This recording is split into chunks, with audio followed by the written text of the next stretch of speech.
The moment I made the forced landing, my ship's systems were completely locked out. As Galdara, the land of an unknown planet, swallowed me and my ship, I felt as if I had drifted into another world. My signaling systems were disabled. I could not communicate in any way with friendly forces in the galaxy. During the landing, all of the ship's indicators began to glow red. The planet's atmosphere was dense, and the gravity was stronger than I was used to. The moment I stepped onto Galdara, I was greeted by the silence of the environment. Huge trees towered high into the sky. The land looked harsh and barren. But something inside me warned me. I was not alone here. My eyes immediately began to scan the area.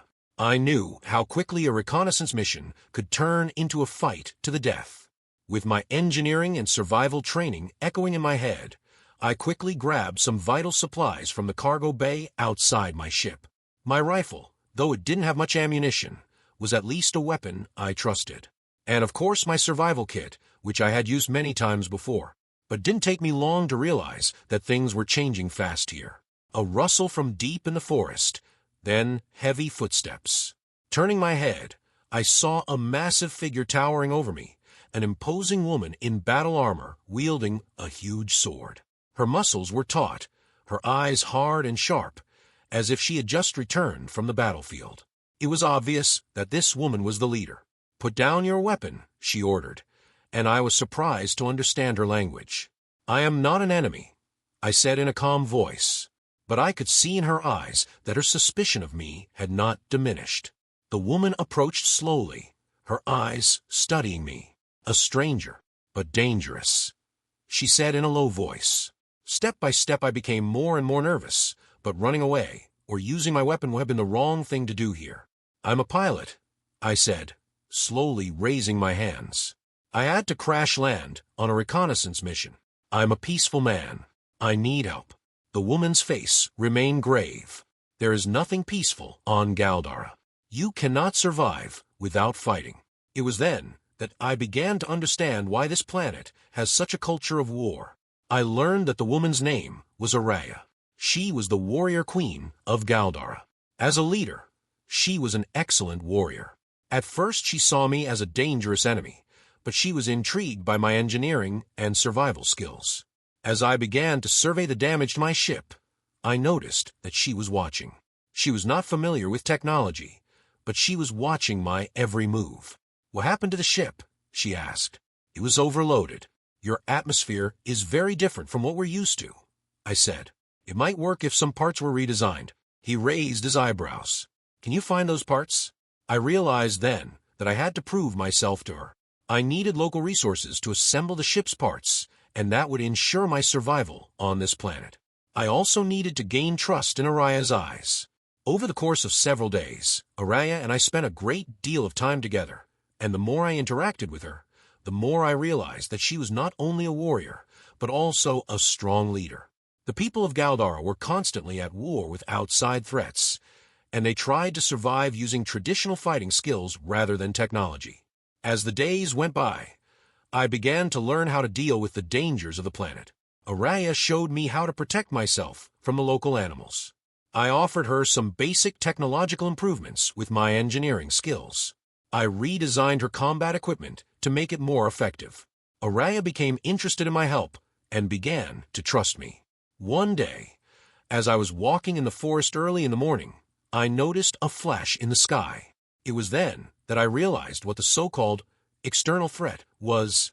Galdara was being invaded from another planet, and this enemy was technologically far superior to Queen Araya's army. But technology would not win this war. Combining my knowledge of engineering with their war strategies, we knew we had to build a strong resistance. We found the enemy's weak points and built effective defenses against them. With each passing day, the bond between Araya and I grew stronger. We both had different lifestyles, but we trusted each other more and more. In the middle of the war, everything became more difficult. One night, during an attack, I felt that Araya was beside me. We locked eyes.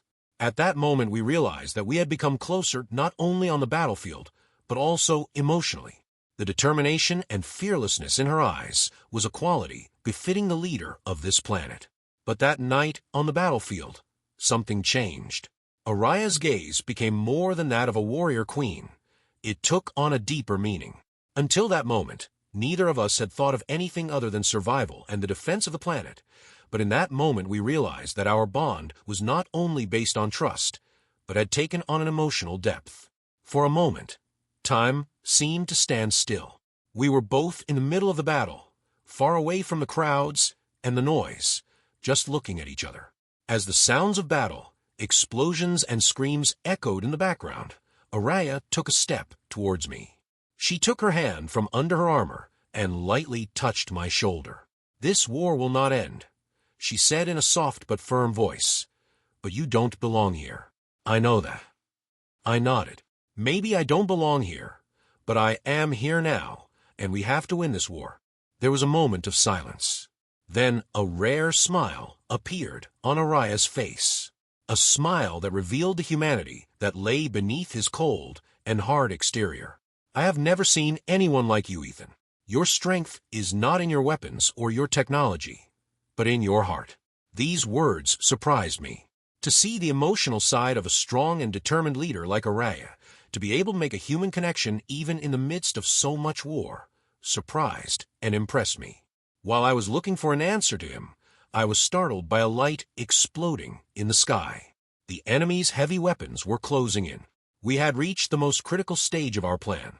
We had to turn the enemy's over-reliance on technology to our advantage. While the warriors under Araya's command distracted the enemy with their traditional fighting skills, I would use the technological traps we had secretly prepared earlier. As Araya shouted an order at the head of his warriors, raising his sword in the air, a massive attack began. This was our final move to disrupt the enemy's strategy.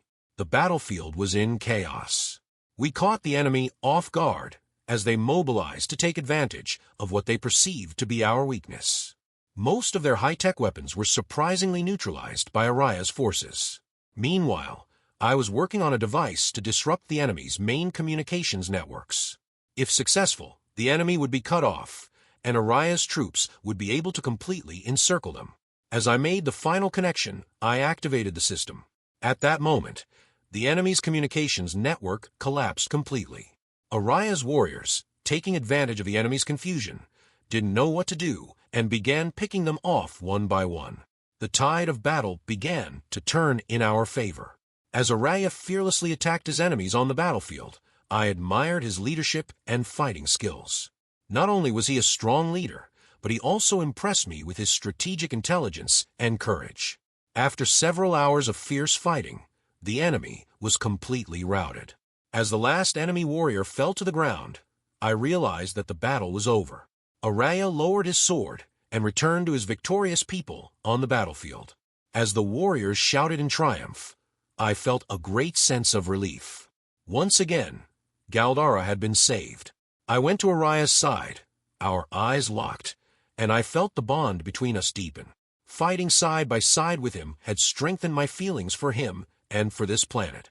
Despite the fatigue of battle, there was still a sparkle in Araya's eyes. "This victory was possible because of you," Araya said with a slight smile. "The people of Galdara are grateful to you. It would not have been possible without you," I said. "We could not have won this war without your leadership and spirit." There was a moment of silence. Then Araya took a slow step towards me. It was then that we realized that the mutual trust that had begun on the battlefield had grown into something deeper. "Ethan," she said softly, "you have not only won this planet, you have won my heart." It was not only a moment of planetary salvation, but also a moment of clarity in our feelings for each other. I felt the warmth and humanity that lay beneath Araya's tough exterior. The bond that had begun in the midst of the war was now stronger. I may have made a forced landing on Galdara, but what I found here was so much more. Araya's words caused a warmth to rise in me. My forced landing on Galdara was no longer just a fight for survival. This planet was no longer just a mission of exploration for me, but a place where I found myself and gained a new meaning. The bond between Araya and I was as much a product of the time I spent with her as it was forged on the battlefield. Our feelings for each other grew slowly and naturally. After the battle, I stayed in Galdara for a few days, tending to the wounded and working on my ship while the people celebrated victory. From time to time, Araya and I had long talks. He would tell me about the history and traditions of Galdara, and I would tell him what I knew about humanity. Although we came from different worlds, I felt we understood each other very well. One afternoon, as the sun was setting, Araya and I sat on the large balcony of his palace. The air was warm, the wind blew gently, and in the distance you could hear the victory songs of the people. In the silence, just enjoying each other's presence, time seemed to stand still when I was with Araya. All the weight of war and danger seemed to lift. "I know you have to go," Araya said, gazing at the horizon and sighing slightly. Her words sent a wave of sadness through me. Yes, I knew I had to leave. My mission was still unfinished, and I had to remember that humanity was waiting for me to return. But I also knew that what I was leaving behind was stronger than I had ever felt in my life. "Yes," I said, my voice breaking slightly. "But this planet, and you will always be in my heart.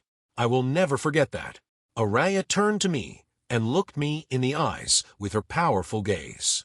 "You will always have a place on Galdara, Ethan. You have become a part of us. You have a family here now." At that moment, there was something unspoken but very deep between us. It was not just the mutual respect and trust of two people from two different worlds. It was the expression of understanding, acceptance, and beginning to love each other. The next morning, the repairs to my ship were completed.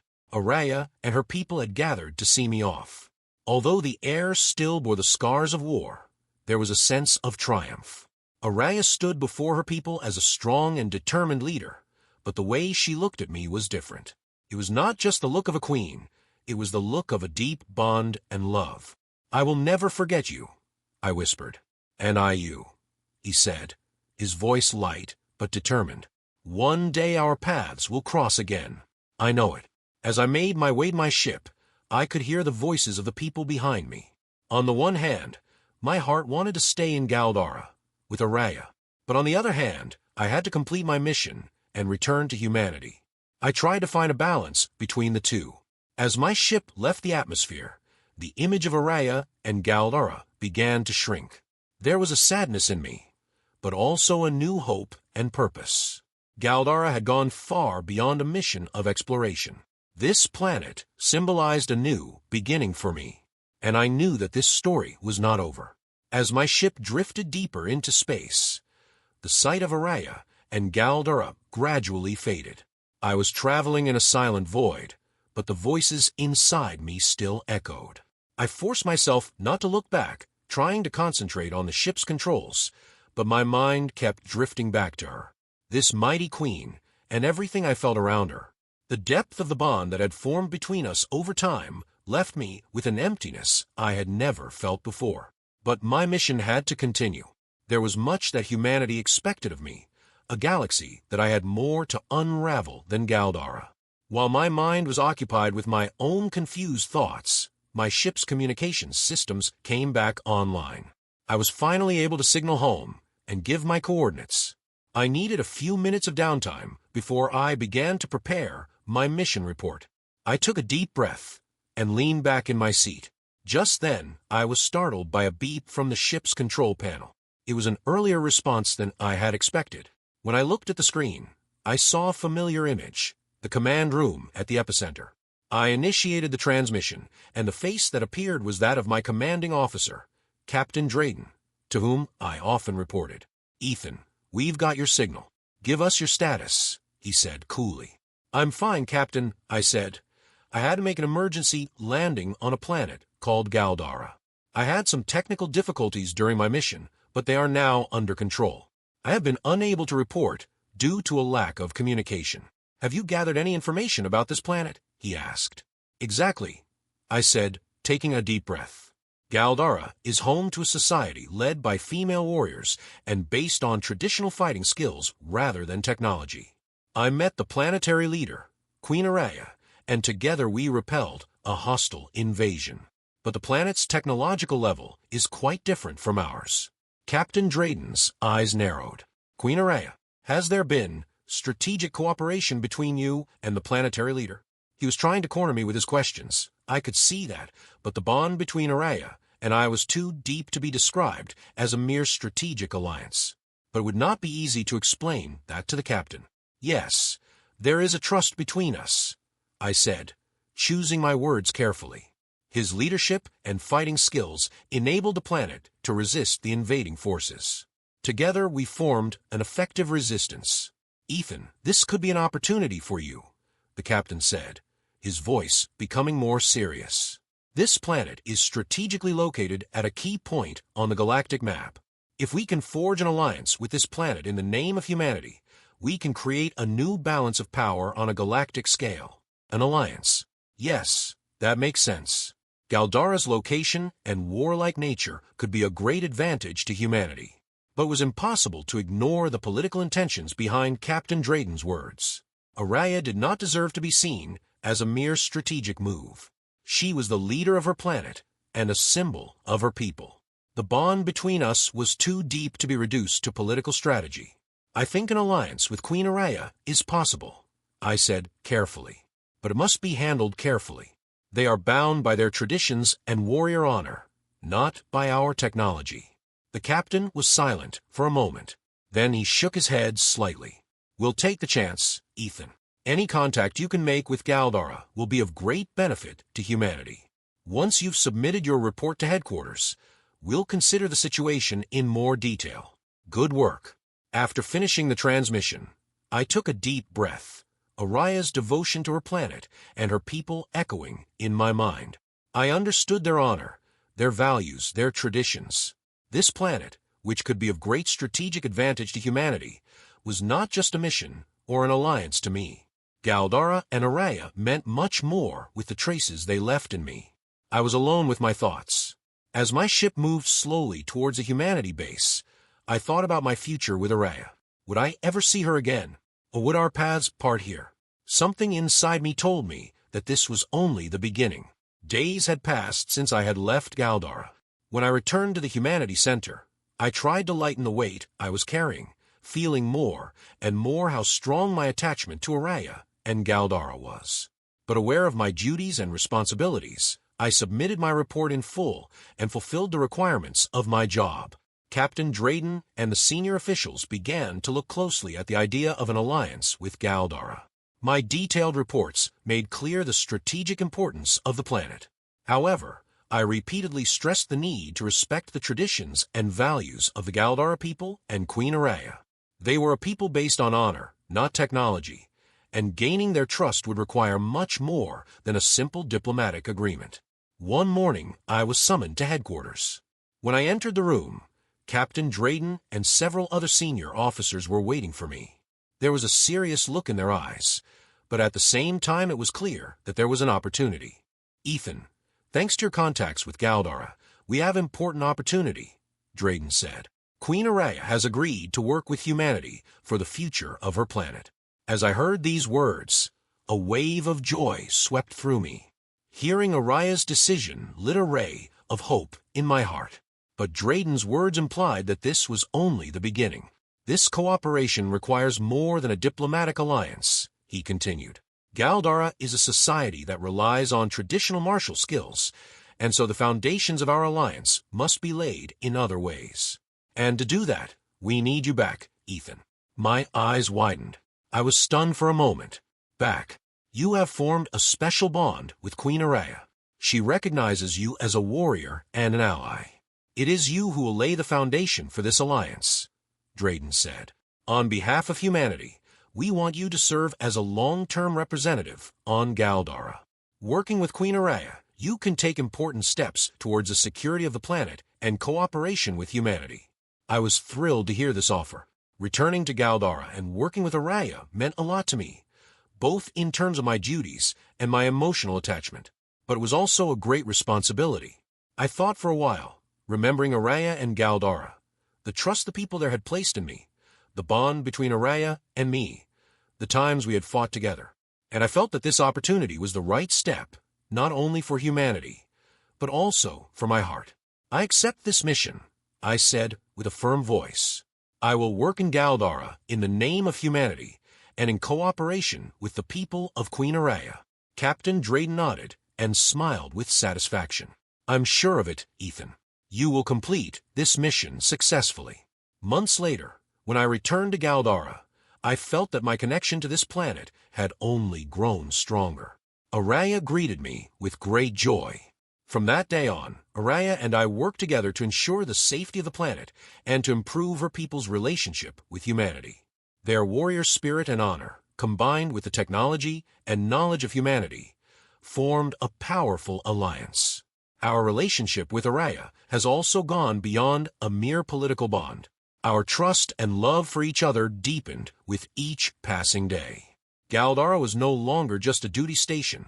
It had become my home. I had built a new life on this planet. Side by side with Araya, we both protected our planet and found each other. This was not just a story that began with a mission of exploration. This was the story of the most precious thing I had found in life: love, trust, and eternal companionship. And I knew that Araya and I were a team that could face any challenge, no matter how dangerous the galaxy. Now, we would both protect our planet and each other. Our story didn't end there. The real beginning was about to begin.